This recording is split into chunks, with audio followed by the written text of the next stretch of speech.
started this morning. Before we get started, I'm going to kind of introduce our speaker today. Many of you know him, y'all obviously know Sherry as well, but Lee's going to be coming to us, and he's going to be presenting the Partners for Africa. They're going to be talking about the work that they've done and that they're continuing to do. We're very excited to have him here this morning. We're very thankful that y'all came in. Very thankful that y'all braved the white rain this morning, because woo, was it coming down. So if y'all will, Lee's going to come and do that. But before we do, let's open up with prayer, and we'll turn it over to Lee. Let's pray. Our dear and gracious Heavenly Father, Lord, thank you for this day. We're thankful that we have this time together. We're thankful for Lee and Sherry as they made their way in. Lord, we're thankful for the work that they do over in Africa. Lord, there's so much that they do over there. There's so many people that they're reaching. And Lord, it's so awesome and nice to know that the work is going on so much further than our minds can even imagine. And we're so thankful that there are people in place, there are people that are willing to sacrifice some of their time here, sacrifice time with their family that's here, to go spend time and create new family. Brothers and sisters in Christ, in a nation, in a country on the opposite side of the world. And so, Lord, we're so thankful for the work that they do. Lord, we're thankful that we have a chance to come and hear about it. Let our hearts be open to it. Let our minds be attentive to it. And let us continue to support them in the great work that they do. Lord, all these things we ask and pray in your Son's name. Amen.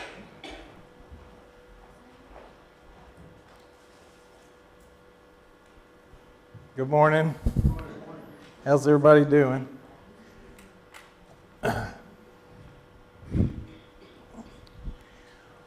Well, it's good to be here, and I have a PowerPoint that I want to show. I want to show a lot of good pictures that we have and talk about the work, what's happened this past year, where we're at, and what we hope to continue to do.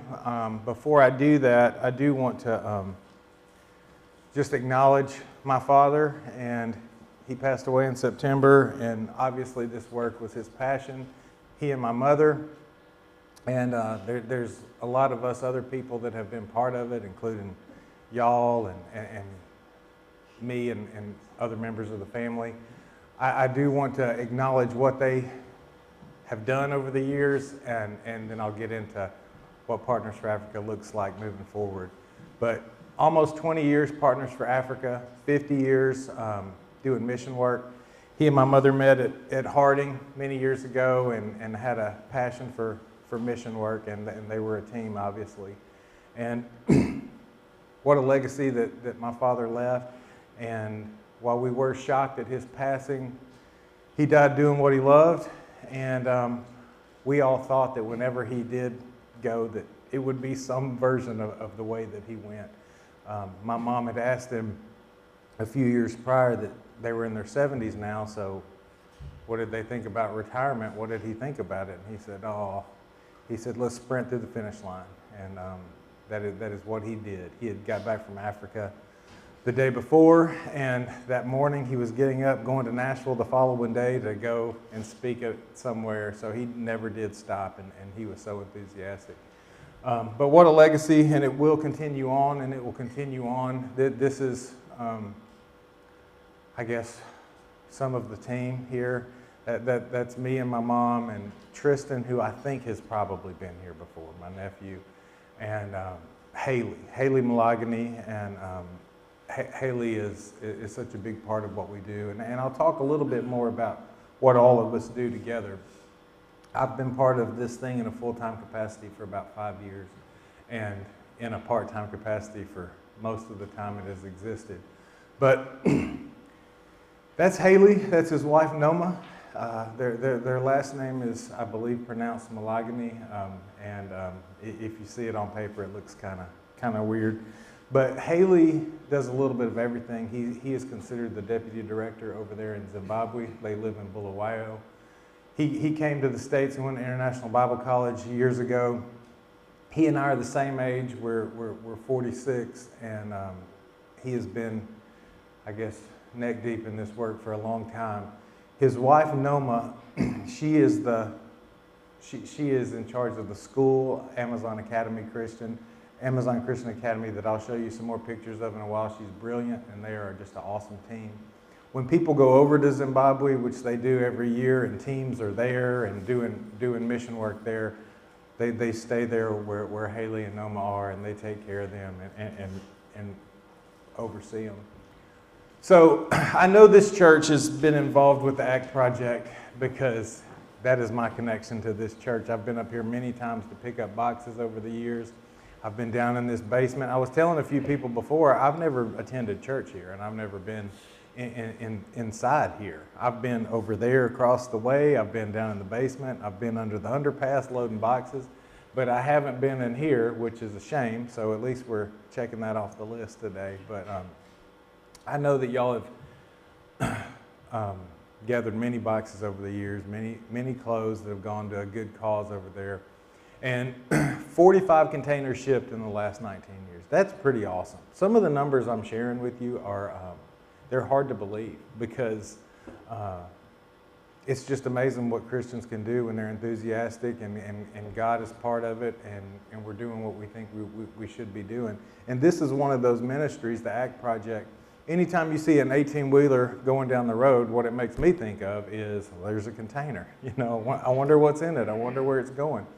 And so 45 that we've shipped. I'm going to share just a couple things with you about the last 2 that we've shipped. And I mentioned earlier when I was talking before church that Zimbabwe is not allowing us to ship clothes anymore. So that does not mean we can't ship, but we can't ship clothes anymore.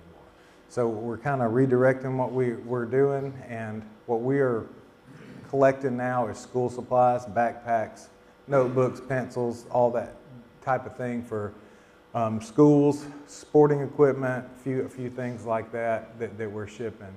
And Bibles, and we have a lot of Bibles that we're shipping. We're excited about those. But so I don't know if you can see that picture. Yeah, you can see it. So does anybody know what that is? I don't usually ask questions to the audience, but I didn't know what it was. It's a weather station. And so we have a guy, Mike Houts, who works with us, who lives in Madison, Alabama, and he's a nuclear physicist, and he's just one of those guys that you have to say, can you say that in regular talk so I understand what you're talking about? But he's brilliant, and he called me one day. He said, I've got something you've got to ship to that school. So he said, come by my house and I'm going to give you a weather station. So some boxes, I put them on the container, they went over there. That is what it was. It's a weather station. So now they gather information about the weather, the science class does, and it's such a unique thing. I am uniquely blessed in that I get to see a lot of things from the beginning to the end product. Like I get to come, to Farmington and pick up boxes and store them, put them and then see them unloaded on the other side. This is one of those cool things that it's like those kids are gathering data, and it's helping their education, So this is another cool story. So Huntington, Tennessee, there's a lady named Ginger who's been over to Zimbabwe on mission trips multiple times. She's a teacher, a school administrator, and she loves working at the school over there and helping this school flourish and helping these kids be educated. And she called and told me, she said, I've got some desks that would be great for that school over there. She said, if you'll come get them. And so I loaded up Tristan with me, and we went up to this school, and then they took us over to the storage facility. And in this storage facility, they had these desks. Y'all see those desks on the left there? Those are good desks. Some of y'all probably sat in desks like that. They're heavy duty, they're good. They had 70 or 75 of them that she wanted to donate. So we started loading them. They don't stack well, I'll tell you that. And we realized we were going to be doing 2 trips. So we kind of got to know this principal there because he was helping us load all these desks, and he was super nice. While we were there loading, he said, hey, do you want some of these smart boards on the right there? Now, they were in boxes. I didn't know what they were, so he explained to me what they were. They're really awesome. Teachers use them as a tool.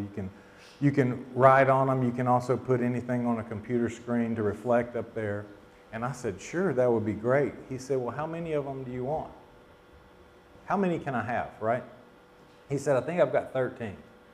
So he gave them to us. They've never been used. This is an example of how we kind of have an embarrassment of riches. I mean, this is great technology that teachers use, and this school never even got to them. They've probably bypassed it with something else. But I got those things. We loaded them. That's us loading. Our loading facility where we store everything's in Sheffield, Alabama. There's the desks. Those boxes on the right are the smart boards. This is Haley excited in Zimbabwe getting the container. And look, there are students sitting in those desks learning on those smart boards. And that is just, it makes me feel great. You know, I mean, that is just people that want to help people. And that spirit is what gets me excited. It is the enthusiasm that my father and many others had and have. And when people are enthusiastic, big things get done easily. So that's the first graduating class at Amazon Christian Academy. My father's back there in the back. But this idea was something that my parents were passionate about, and 4 years ago, it started with one freshman class and a building, and now it has turned into so much more. Each year we've added another freshman class to now it's a full high school. And after this first graduating class of 2005, we've started what they call A-levels over there, which would be the equivalent of a junior college on campus there. And this school is amazing. This is outside of Bulawayo in Zimbabwe, and it is kind of in the rural area, bush. Nothing like this exists out there. There are only primary schools. There's only elementary schools out there. So there is no high school. So we have put this high school there. It is, for where it is, it's state of the art. I mean, we've got solar we've got Starlink internet. Some of y'all probably know what Starlink is. It's awesome, especially when there was no internet. And you know, we've got these kids that are walking to school, and then the world is at their fingertips. So here's the other, this is the last container that we sent. And Dominica is, I don't know if anybody is a geography teacher, but it's not in Africa. It is in the Caribbean. But we still have a lot of contacts in the Caribbean and have done mission work there for years. And this last container got sent to Dominica for a couple reasons. One, we have good contacts there. They could use it. Healing Hands International in Nashville, they help facilitate everything that we ship. So when I want to ship a container, I call them at Healing Hands. They handle the logistics. They tell me what day the truck's going to show up, and then I load it and that sort of thing. So we have good contacts there. And I got a call from them, and they said, we have half a container with dried beans and rice. We don't ship food to Africa. That's not something that we're allowed to do. Can you use it? And we knew that Dominica could. He said, if y'all want it, you can have it. And so we loaded the rest of it with backpacks and school supplies, desks, and that thing went to Dominica. And this is one of our contacts there who made sure this thing got distributed right and helped. It's not always easy to deal with government officials in different countries. But he dealt with it humbly and patiently and made it all happen. And then there it is right there. All right, I want to touch on the DAD project, which I know a lot of the things I'm talking about y'all are familiar with. But this is what I like to refer to as water. All right, drip irrigation. So 150 wells drilled in 19 years. And I would say now, by the end of the year, we'll have 160 easy. We have a lot of wells that are being dug currently and a few on deck that have already been paid for. And as soon as we get these done, we're starting on the next one. So the wells are awesome. Water is everything, right? And you realize that real quick when it gets taken away from you for whatever reason. Where I live there in Alabama, recently we had a boil notice because something happened with all the water system. And, you know, just that little kind of change up affected my life. And when you take water away totally, not only do you not have anything to drink, hygiene is a bad problem. You know, hygiene is paramount, and diseases, and, you know, using the restroom, and all the stuff that goes along with it, as well as planting food, you know, which is obviously important. So 420,000 people receiving clean water a day. That number is awesome. Wells located in 5 countries. We've worked in Zimbabwe, Eswatini, Lesotho, South Africa, Namibia, Zambia, all these countries that we've worked at in the southern part of Africa. 34 congregations planted as a result of wells. So when we drill a well, there is some thought behind it. You know, it's strategic. Why do we want to put a well there? Well, there's a few reasons. One, there's a need for it. You know, 2, there's a community that could benefit from it. 3, hopefully this will allow us to plant a church there as a result of this water. You know, we talk about with Partners for Africa good works, and that is what we do. But why do we do the good works? You know, there is a bottom line. And when you do things for people that help change their life or benefit their life, the best thing that can happen is them ask you the question, why are you doing this? And then we can tell them why we're doing it. You know? And we'll talk about that further momentarily. But water is everything. 34 congregations have been started as a result of it. 6 to 8 on deck to be done in the remainder of the year. There it is right there. I mean, that really is, it's hard to beat that, right? When you think about, you know, we've got some kids here today, but when you think about your kids or your family and they don't have water. So most of the communities that are in the rural areas, what they do is they walk for water. And who walks for water? The women and the children. And the men are out trying to make money in some way, but that's who walks for water. And sometimes they walk half a mile, sometimes they walk multiple miles to get water. And you have to have water every day for just functioning. For drinking, for cleaning, for washing clothes, for cooking, all the things. So you have to have water. And if it's a matter of my children going to school or retrieving water, they will go retrieve water and they won't go to school. So water not only allows for better hygiene, food, thirst, but it also allows kids to get an education. Because if you don't have to walk 1.5 miles every day, a couple times to get water, you can go to school. So water is just life-giving. You know, it is everything. You can see a little bit in this picture how dry it is. Look at that. So that is dry, right? Zimbabwe is different than we are. You know, we get rain all the time. I mean, we're getting it right now. And it's like this throughout the year, pretty much, right? We have a few days without it, and then we get some rain. They have a rainy season where it is like, and they're just coming out of it now. It's about 3 months where they get rain. The rest of the year, they don't get any. So none. So whatever they store in reservoirs and things like that is going to matter. And if they have a weak rainy season, it's going to be a rough year. You know, it's going to be bad. And these wells that we put places are game changers.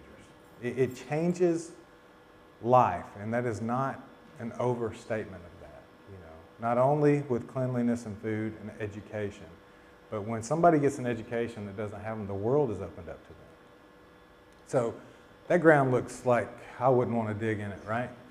So we got an opportunity. There was some mining going on near our school out there, and they said they had hit the mother lode of water when they were mining in this mine. They said, "Do y'all want some of this water?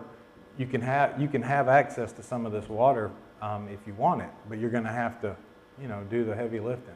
So the heavy lifting was digging through that for about a little over 1 mile. And that was done. That's a lot of rock removal. And that's what we did with it. We rediverted it, put that pipe there, put that reservoir, and that is on our school property. And what a blessing. So this is what the new wells are that we dig. has solar power, and what that allows. The one I showed before that was a hand pump, and that's great. It gets you water, but you got to pump it. And sometimes the older ladies or the kids play on them and break them or whatever. But this one, the solar power allows it to be pulled up to the tank, and then you can have a faucet and you can just turn it on and off. So this is what I like to consider a fancy well. So the MOM Project, feeding orphan kids, making orphan meals, that's what MOM stands for. 2,500 orphans fed weekly, countries included that I've mentioned already. Also drought relief, which I'll talk about a little bit more. We also provide food for leadership seminars and things that we do. And we have individuals who just want to sponsor a kid. I'm sure y'all have heard of people doing that over time. But some people want a relationship. They want a face. And we can do that as well. But, I don't know. There are some things in life where you're unsure. I'm not sure what maybe God's will is for me for this specific venture or whatever it is I'm wrestling with. Feeding kids, I don't think you ever really worry about that. Does God want me to do that? And what a payoff. I mean, a hungry child being fed is the best. Somebody sticks out in that picture. So this is at one of our feedings, and I just love seeing all those little kids there, and they're happy. They're about to be fed. You know what I'm saying? So kids over there are different. They have a different relationship with food. I have a couple kids. I don't think they've ever been hungry. Now they have, like me, said, I'm starving. But they're not starving, right? Look at that. So my father used to love to show these little pictures like this. There's something telling there. It's the seriousness. And you see this little kid, you'll see 2-year-olds with a plate of food on their lap, and they will eat every bit of it. And you will have 4- and 5-year-olds helping 2- and 3-year-olds. Because lots of times the older children are the parental role, or they just have to be, But you see that white thing on the plate? That's not mashed potatoes. It's something called sudza. And it's like a corn-based food that they use. They eat it almost every meal. And most countries in Africa and a lot of other places have a version of that. The closest thing would be maybe grits. Maybe grits. And that's about what it would taste like. Grits, well, I don't want to start any fights here, but grits aren't really good until you do stuff to them, right? And then you can make them really good, right? Well, that's how sudza is. Like, me and my son and some of my nephews like to say we like sudza. But we really just like the stuff that you put on top of sudza, right? You put beef or gravy or something, and then sudza's pretty good. And the example I like to use is, anybody like sushi in here? Lots of times people say they like sushi, but they really just like soy sauce. They're just like, it's just a carrier of their soy sauce into it. But it's kind of like that. But sudza is a staple. They have to have it. It is how a lot of people survive over there. And oftentimes, when there is a drought or there is an area that is just struggling, we can go and we can buy bags of sudza. I'll show you momentarily. This picture is unique. This is at one of our feedings. At the feedings, we like to send them home with something if we can. If it's a piece of candy or something. Y'all see those green things on the ground there? That's soap. And I'd never heard of this before. But what that soap is, it's like a multi-purpose soap. And what they'll do is they'll cut it into thirds or fourths. And one will be for the dishes, one will be for their clothes, one will be for their body. And what a thing to send home with them, I mean, it's just you start thinking different about needs, But that is awesome, and that was something that I was unaware of. So those are bags of sudza there. It's called Mealie Meal. It makes sudza. And that big old bag there, I mean, that could be security that we're going to be all right for a while by just having that, That's many meals, and it is, I don't know, like, y'all had some weather recently, some ice and stuff. I know we did. And that power goes out and you start thinking different. You know I do. I start like, do I have a second source of heat? What do I have in the cabinet? You know, a lot of these people live like that all the time. You know, it's just like, I mean, that's a rough feeling going to bed knowing we don't have any food. I hope I'm going to find some tomorrow. You know, and a lot of people live like that. So, talks about droughts there. Hunger is a real problem. I think I've covered that. We have the opportunity of meeting needs, a lot of them, and that's what we like to do. All right, so this is one of those awesome stories. I love to get to tell this story because it is wonderful. But this is fruit, I guess you will, of the Mom Project. Those 3 little boys on the right are the same ones as the ones on the left. All right, so they started at one of our feeding programs and became members of the church there and grew up, and now they're young men. The one there in the black shirt with the red flower on it, his name is Emmanuel. And he is a bright young man. So he did so well in school that he had the qualifications to go to medical school. So we have helped facilitate him going to medical school. And this past year, he went. And that's him getting on the bus going to medical school in Zambia. And that's him getting his white coat to start the program. And he's such a humble and he's very easy to help, if you know what I mean. And we're lucky and blessed to be able to do that. But we have a medical clinic next to our school. We built that before we built the school. And he has expressed some interest in maybe one day when I'm a doctor, I could come and work at the medical clinic. And that's our medical clinic there. And that is just, you know, we do these good works because that's what we should do. But sometimes you get to see something cool like that. We're just feeding this little kid, and then years later, look at what's happening. I mean, that is just awesome. So I've mentioned the school, Amazon Christian Academy. And what a thing, you know, my father was always a visionary, and he was always, what can we do next, and what's on the horizon. And this was one of those things for a while, and now it's a reality, you know. And Amazon Christian Academy, this is our mission statement, preparing students for life globally and eternally. I'm telling you, this is out in the bush in Africa, and these buildings don't look right there, but they are awesome. And this school was built piecemeal, you know. Raise a few $1,000, get a foundation. Raise a little more, get some walls. All right, we're ready for a roof. And the whole thing has been done that way. And it is awesome. It is a sight to behold. Look at that, you know. We've got water there, so they're actually watering bushes and grass. You know, I showed y'all what the ground looks like over there. It is just awesome.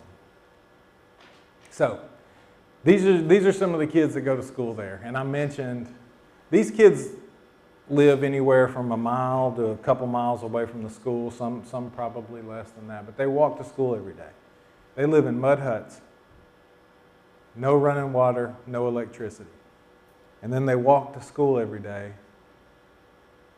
and they're on the internet, and the world is at their fingertips, and they are getting an education. And I mentioned earlier, there are only primary schools there. So before this high school, it's over after primary school. And you're just going to go do what you're going to do. You know, you're probably going to try to help your family out, gather water, maybe try to grow something. And that was your life. And, you know, that's pretty normal for a lot of people in a lot of places in the world. But now, there are options. Education opens the doors for people. And you know, we have teams that are there all through the summers. We have awesome teachers that go over there and teach in the summer. They have awesome teachers who are there all year round, and they are getting the access to just an education that is awesome. That's our sports building. My father loved sports. That was always a part of our lives, sometimes to my detriment. I remember living in Tennessee, and me and my older sister, where are we going? We're going to the stadium. For what? We're going to run bleachers.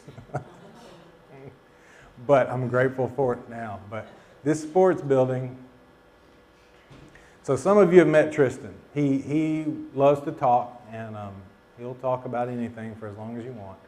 And he loves to lift weights. He's strong. He's just got accepted, and he's on the University of North Alabama football team. And he's about half the size of a lot of the linemen, but he's as strong as all of them. And he loves to lift weights, and he would love for you to watch him lift weights if you'd like to. But he thought it was important that we get some weights in there. And you know, a lot of these kids over there are small, and he's like, we gotta beef them up. That gentleman there in the red tie is the Secretary of Education for Zimbabwe. This school, I guess, made enough noise or was talked about enough that it reached the capital in Harare, which is 5 hours away, and they wanted to come and tour it. And they came and toured our school and were impressed. So these are pretty recent. So we added this junior college level. As a result of adding this junior college level of school, there's certain standards that we had to meet. So we already had a science lab, but there's specific standards that you have to have. So we had to build another science lab. And this is it. I don't know what kind of science lab y'all had at school, but it looks better than the one that I remember being at where I was in Alabama.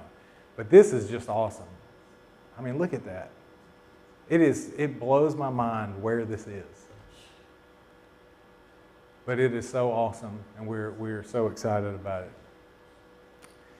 it.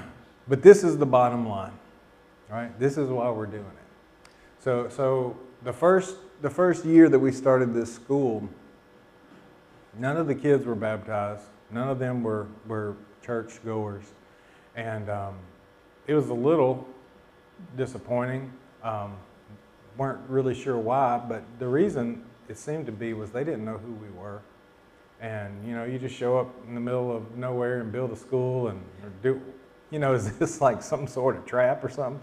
You know, oftentimes it's like, if something seems too good to be true, it usually is, right? But that's not the case. And so after a year, they got to know us, and they got to see that there is no trap, there is no angle, and we're just trying to be Christians, and we are trying to help people, and that's what we want to do. And so they started to change, and they started to become interested in what we were talking about. And you know, we get to teach Bible at this school, and it is a focus of the school. We get to talk about Jesus and why he's so important to us. And what an awesome thing we get to do. So this past year, 749 baptized into Christ, and you know, this is a large area of Africa where we have things that we're doing. This is multiple people and multiple people's ministries that make up these numbers. But what a blessing, you know. We do work in 7 countries. 4 new churches planted this past year. With these wells that we're doing in this 2026, hopefully we will have some more churches that are planted this year. And 103 new congregations in 19 years. I mean, that is awesome. You know what is so wonderful about Southern Africa, and Zimbabwe specifically, is the government is Christian. They love Christianity, and the people are accepting to Christianity. That is, you know, a lot of people just hear Africa, and you hear all kinds of awful things in the news, and you know, some things that happen in North Africa. That's not really what it's like in Zimbabwe. People are receptive. However, unemployment is in the high 70%. I mean, that is awful. A lot of places in the world where people are desperate, which a lot of people in Zimbabwe are desperate, there is extreme violence. And that's not the case in Zimbabwe. It's not that violent things don't happen there, but it is a safe country, and the people are a peaceful people. And so when you're wanting to share the good news, this place is ripe. It is what you hope for. You know, we have so many ways to meet their needs that are going to open up an opportunity to talk about Jesus. So, I think that was once a freezer. So the Shine program, spiritually helping and nurturing and equipping. When you start churches a lot, that is a wonderful thing. But one thing that new churches don't have is much maturity, right? And they don't have a lot of older Christians. So men like that, the man there his name is Valapi Malagany. That's Haley's father. And he is an amazing man. He's talented, and he is smart. What he did for a career in his younger years was he was on the news. He was the guy that delivered the news on TV, and was somewhat famous there in Bulawayo. People will still see him and, you know, like want to see if that's him. But he's dedicated his life to helping other Christians, and he is one of those men that is a mentor to so many new and younger preachers, and he works in this capacity. You know, I mentioned when we do teams in the summer, we have so many teachers that go over there and teach at the school. We also have so many ministers and teachers in the church and song leaders, and they get to do things like this. They get to work with other preachers, and they get to do that, and what an awesome thing. When we take groups, one thing that was very important to my parents, because they've done it all. They did the 85 people to an island trip and all the things that go along with that.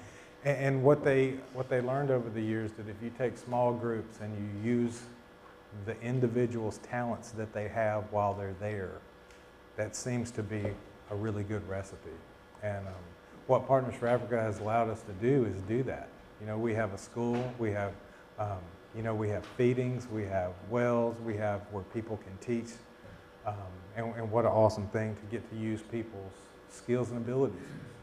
So I've mentioned Tristan. You know, I've always heard what the difference in a good meeting and a regular meeting is. A regular meeting is any meeting that you're at, and a good meeting is one where your name is mentioned. Well, Tristan's name has been mentioned a lot today, so he would be very happy. But another thing is my dad could never do one of these presentations without showing some animals. So there are some animals. You see that elephant and those lions that they're walking with.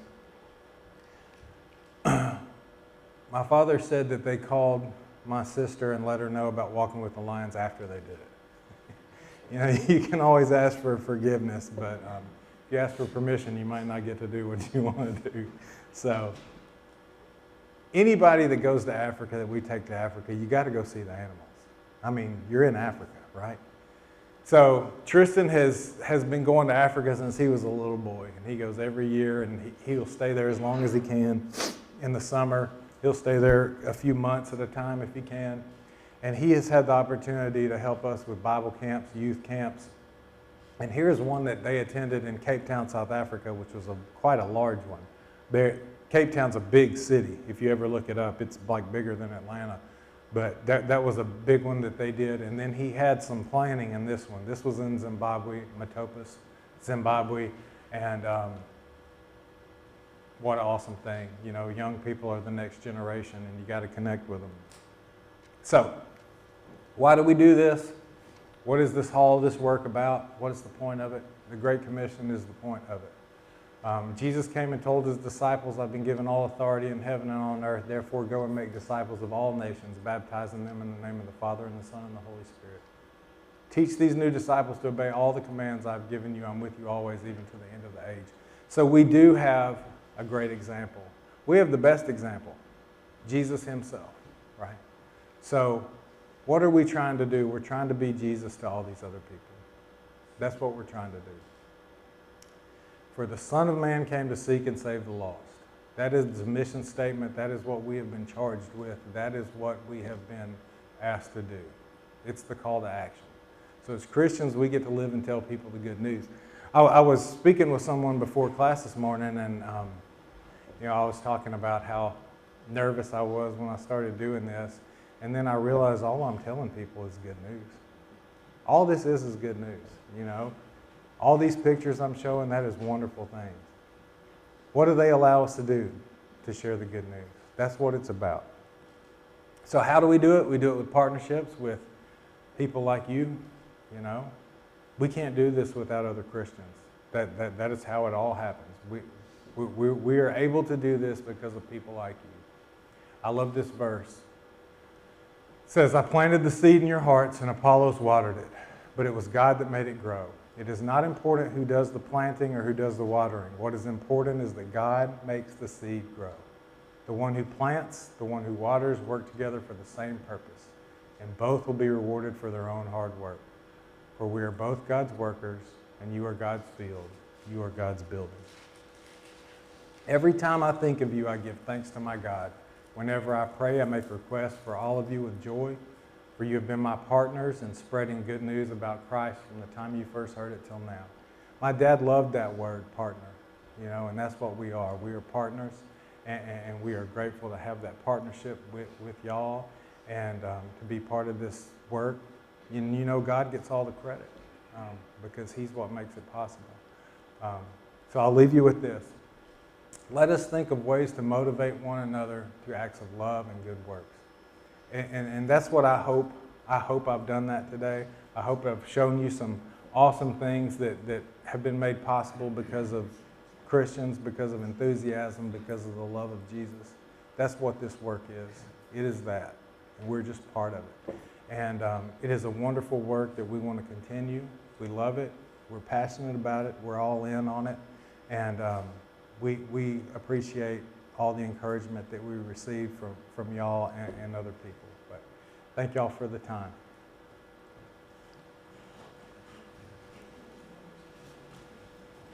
Lee, I got a question. Okay. Why did they stop? Why did we have to stop shooting roll? I thought that was kind of interesting. Just kind of seemed strange. Yeah, I don't have a great answer, but I have a theory. Okay. Okay. Well, no, it's so. We've recently heard from another country that we can't send there as well. Okay. So Zimbabwe is right above South Africa. South Africa is the first world country where, you know, they go and get everything. I don't know if any of y'all have ever seen those